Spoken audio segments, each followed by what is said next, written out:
अगर तो आप भी मीठे के बहुत ज़्यादा शौकीन हैं तो आप इस तरीके से घर की बनी हुई शीट्स के साथ टर्किश बकलावा बनाएं, आपको बकलावा बहुत पसंद आएगा। इसके लिए एक बर्तन में डाल देंगे 1 कप दूध, 1 पूरा अंडा, 2 टीस्पून लेवल करके बेकिंग पाउडर, 1/4 कप तेल डाल देंगे।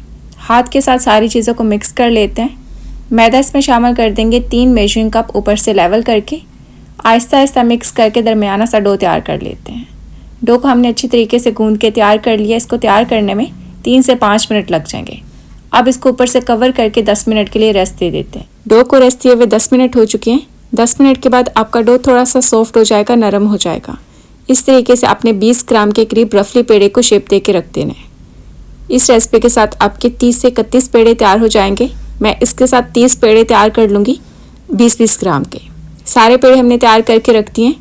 सरफेस पे मैंने 1 कप कॉर्न स्टार्च डाल के रखा हुआ है। पेड़े के ऊपर थोड़ा सा छिड़क लेंगे और इस तरीके से फैला देंगे। बेलन की मदद से थोड़ा सा इसको बेल लेंगे। सारी रोटियां आपने इसी तरीके से बेल के रख लेनी है। रोटी के ऊपर थोड़ा सा कॉर्न स्टार्च डालेंगे, फिर एक रोटी रख देंगे, फिर कॉर्न स्टार्च डाल देंगे और फिर एक रोटी रख देंगे। इसी तरीके से आपने 10 रोटियों की लेयर तैयार कर लेनी है और इस तरीके से आपने बेलन के साथ आहिस्ता आहिस्ता बेल लेना है। आप इस तरीके से रोटियों को सेपरेट भी कर सकते हैं, कच्ची रोटियों को भी सेपरेट कर सकते हैं, पर इस तरीके से सेपरेट करेंगे तो फटने का थोड़ा सा डर रहेगा। अगर आप चाहें तो इसको मांडा पट्टी के जैसे, समोसा शीट के जैसे तवे पे थोड़ा सा सेक भी सकते हैं अगर आप इनको मुकम्मल सेपरेट करना चाहते हैं। हम इसको मज़ीद बेल लेते हैं क्योंकि हमने इसको ओवन के अंदर बेक करना है तो ये अच्छी तरीके से पक जाते हैं। ट्रे के हिसाब से रोटियों को बेल लेते हैं। जितना आप इसको ज़्यादा बेलेंगे उतना ही आपका बकलावा सही से तैयार होगा। ट्रे को भी हमने मक्खन के साथ ग्रीस कर लिए। आपने इसको पहले ग्रीस करके इस्तेमाल करना है ताकि आपकी रोटियां इसके साथ चिपक ना जाए। और इन बेल की रखी रोटियों को इस ट्रे के अंदर सेट कर लेते हैं। इसकी फिलिंग तैयार करने के लिए मैं इस्तेमाल कर रही हूँ 1 कप अखरोट और आधा कप पिस्ते, जिनको हमने चॉपर में डाल के चॉप कर लिए। आप पिस्तों की क्वांटिटी और अखरोट की क्वांटिटी एक जैसी कर सकते हैं और चाहें तो अखरोट को स्किप करके सिर्फ पिस्ते भी इस्तेमाल कर सकते हैं। इस तरीके से आधी क्वांटिटी आपने इस लेयर के ऊपर फैला देनी है। रोटी के ऊपर थोड़ा सा कॉर्न स्टार्च डाल देंगे, फिर रोटी रख देंगे, फिर कॉर्न स्टार्च डाल के इसी तरीके से आपने इसकी भी 10 लेयर्स तैयार करके बेलन के साथ बेल लेनी है। कोशिश करना है कि जितना बारीक हो सके उतना आप इसको बारीक बेल लें और इस तरीके से इसके ऊपर सेट कर देते हैं। बाकी बची हुई फिलिंग इसके ऊपर डाल देते हैं। बाकी बची हुई रोटियों की लेयर को भी बेल के इसके ऊपर रख देते हैं। नाइफ के साथ, छुरी के साथ आपने इसको सेंटर से इस तरीके से आधा कट कर लेना है। साइड घुमा के इस साइड से भी आपने इसको सेंटर से आधा कट कर देना है। मज़ीद इसको कट कर लेते हैं। थोड़ा सा वक्फा छोड़ के आपने यहाँ से भी इसको कट कर देना है। इस साइड से भी कट कर देते हैं।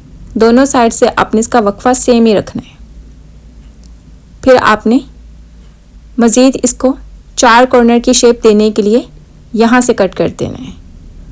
यहाँ से भी कट कर देते हैं। वक्फा आपने इसका सेम ही रखना है। अगर 1 इंच रखा है तो दूसरी साइड से भी आपने 1 इंच ही रखना है। जहाँ से एक साइड पे लाइन नज़र आ रही है उसी के बराबर आपने यहाँ पे इसको शेप देते जाना है। थोड़ा सा बकलावा हम स्क्वायर कट कर लेते हैं।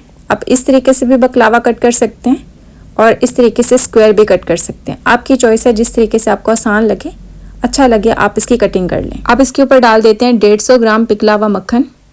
मक्खन में आपने कंजूसी नहीं करनी। मक्खन इस्तेमाल करेंगे तो फिर ही आपका बकलावा बहुत ज़्यादा बेहतरीन तैयार होगा। सारा मक्खन इसकी लेयर्स के ऊपर डालते जाएंगे और इस तरीके से इसको फैला देंगे ताकि हर एक कॉर्नर तक चला जाए। अब इसको प्रीहीटेड ओवन के अंदर 150 डिग्री पर रख के 35 मिनट के लिए बेक कर लेंगे। शुगर सिरप तैयार करने के लिए एक बर्तन को हाई फ्लेम पर रखते हैं और इसमें डालते हैं 2 कप चीनी और साथ ही 2 कप इसमें पानी डाल देंगे शुगर सिरप तैयार करने के लिए। 1/2 टीस्पून नींबू का रस डाल देते हैं ताकि इसमें क्रिस्टलाइजेशन ना हो। इस तरह मिक्स करते हुए इसको हाई फ्लेम पर पका लेंगे। शुगर सिरप हमारा अच्छी तरीके से पक के तैयार हो चुके हैं। इसका थोड़ा सा कलर भी चेंज हो गया। आपने इसको बहुत ज़्यादा गाढ़ा नहीं करना, इस तरह ये चिपचिपा होना चाहिए। एक तार से पहले की कंसिस्टेंसी है। अब इसका फ्लेम ऑफ कर देते हैं और इसको साइड पे रख देंगे। बकलावा की लेयर्स भी अच्छी तरीके से बेक हो चुकी हैं। गर्मा गर्म बकलावा के ऊपर आपने गर्मा गर्म शुगर सिरप इस तरीके से डालते जाना है ताकि हर एक लेयर के अंदर जा सके। शुगर सिरप के साथ बकलावा थोड़ा सा नरम भी हो जाएगा और क्रिस्पी भी हो जाएगा।